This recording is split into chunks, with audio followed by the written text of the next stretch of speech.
a decisão de Zanin, que mandou lacrar celulares de advogados, foi ilegal.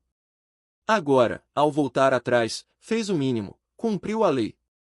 Mas, para a nota da OAB, ministro do STF cumprir a lei merece parabéns. A advocacia se comportar de forma subalterna é que não merece parabéns algum. O STF começa hoje a julgar hoje o núcleo de desinformação. Será decidido se a denúncia será recebida. A expectativa é que sim. Mas o importante é sabermos que o STF julgará pessoas por golpe de Estado e organização criminosa sob a acusação de gerar instabilidade social com o uso da palavra. A jurisprudência contra a liberdade de expressão a ser deixada ao futuro pela mais alta corte do país será desastrosa. O problema não é o ato de alguém, ainda que menor, ser punível por contribuir com o resultado. O problema é a PGR não individualizar a conduta de ninguém, não se preocupar em demonstrar a intenção de cada um chegar ao resultado. E pior, o tal resultado do golpe nem existir. A jangada de pedra do STF. André Marcília. @Poder 360. 11 ministros e suas convicções pessoais se descolaram do país e conduziram o Brasil por um caminho que não passa mais pelo texto constitucional. A viagem rumo ao poder total, no entanto, é também a derrocada de ministros que pensam assim, pois a Constituição é a única âncora de legitimidade do STF. José Saramago, em seu romance A Jangada de Pedra, conta a história metafórica de que a Península Ibérica, impossibilitada de se identificar com a Europa, passou a navegar sem rumo, em busca de uma identidade própria, encontrando apenas isolamento. O STF terá o mesmo destino. Ao tentar reinventar o Brasil a partir de suas próprias certezas, separou-se da Constituição, do povo, da legalidade e da razão. Como a jangada de Saramago, soltou-se das amarras que possui conosco e flutua à deriva no mar das suas próprias abstrações. Em breve, terá apenas poder, e isso é pouco, é nada. Toda ditadura se acaba nesse momento, quando nada mais resta ao tirano senão isolamento e poder. Enquanto a hora não chega, o STF, como uma jangada de pedra, navega solene, imóvel, sozinho. Hoje, o clima descontraído com Fux, a piada de Dino sobre urna eletrônica, a brincadeira de Moraes sobre mágoa por suspeição, desejaram passar um único recado: Fux não rachou a turma. Eles estão unidos. Outro trecho em que Fux diz só divergir em relação à incompetência, mantendo no restante o que decidimos. Ele parece querer deixar explícito que sua dissidência em relação à turma não é estrutural, mas pontual. E mesmo que eventual dissidência enseje possibilidade recursal ao pleno, quase todos os recursos de decisões monocráticas, ou das turmas, têm ficado na gaveta da presidência, que é quem os pauta, desde o início dos inquéritos, em 2019. Por fim, a fala de Moraes sobre a revista Caras é lamentável.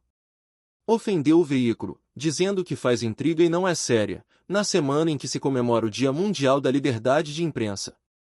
Intriga fazem ministros que passam o dia todo falando fora dos autos, não é imprensa.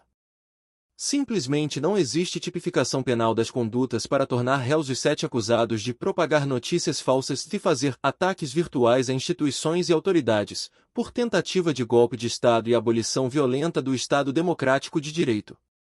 A decisão unânime da primeira turma do STF que torna réus os 5 militares de baixa patente, um agente da PF e o presidente do Instituto Voto Legal é completo assinte ao ordenamento jurídico brasileiro. As ações e condutas imputadas a essas pessoas não são descritas ou tipificadas como crimes no ordenamento penal nacional. Não existe crime sem tipificação prévia da conduta criminosa aprovada em lei pelo Congresso Nacional e juízes não podem criar crimes por jurisprudência. Qualquer pessoa que tenha estudado minimamente o direito em sua vida somente pode concluir que esse julgamento não passa de um teatro ilegal ultrajante. Urgente. O PT é uma máquina de expansão da pobreza. Os programas sociais do PT estão aumentando cada vez mais o número de brasileiros na pobreza.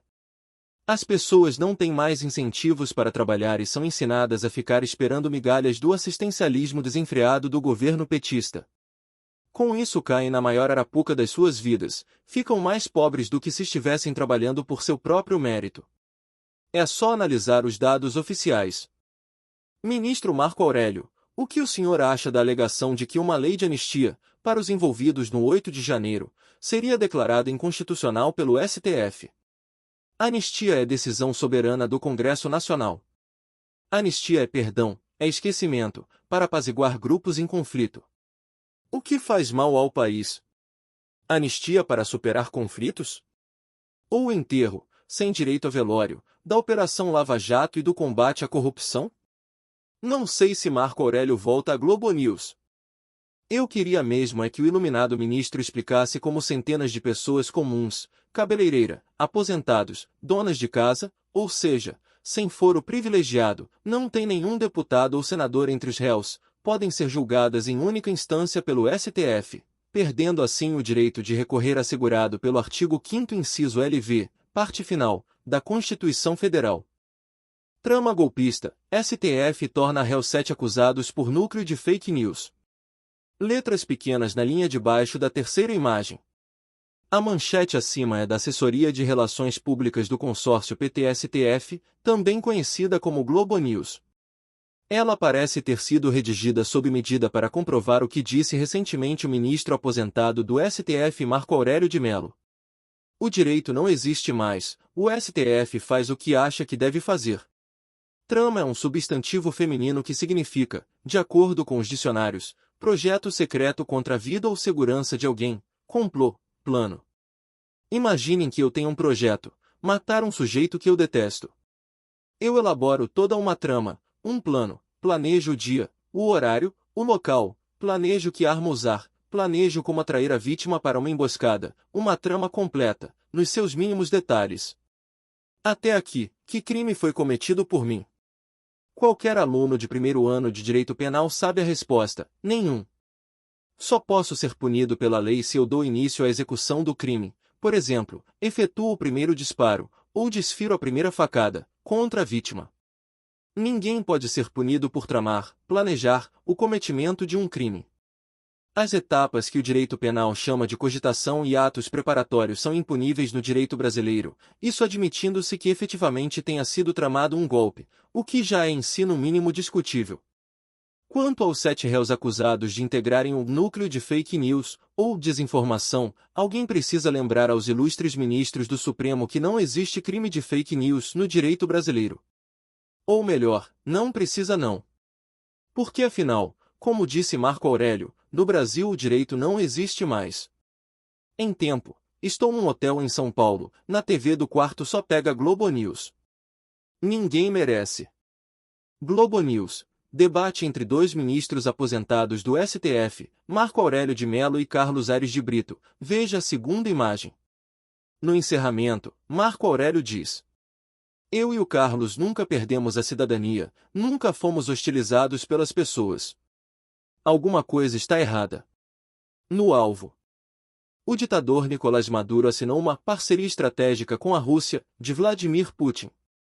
A Rússia foi um dos poucos países que reconheceu a vitória de Maduro nas eleições presidenciais fraudadas de julho de 2024. Não há grandes detalhes sobre essa parceria, mas as agências estatais russas referem que o objetivo principal é no campo comercial e econômico. A França confirmou que ao menos um caça Dassault Rafale indiano foi derrubado ontem pelos paquistaneses, com o governo do Paquistão afirmando ter derrubado 3, de um total de 5 caças indianos abatidos. Em uma declaração recente, J.D. Vance, vice-presidente dos Estados Unidos, afirmou que os russos estão pedindo demais e há uma grande diferença entre as posições dos ucranianos e dos russos. Essa declaração foi feita após o 4º encontro de Steve Witkoff com Vladimir Putin. Segundo fontes próximas, apesar dos 4 encontros, Putin continua insistindo em todas as demandas originais, que incluem a ocupação russa da totalidade das 4 regiões ucranianas que atualmente ocupa parcialmente, a desmilitarização completa da Ucrânia e o fim de toda ajuda militar a Kiev. Caos nos aeroportos russos.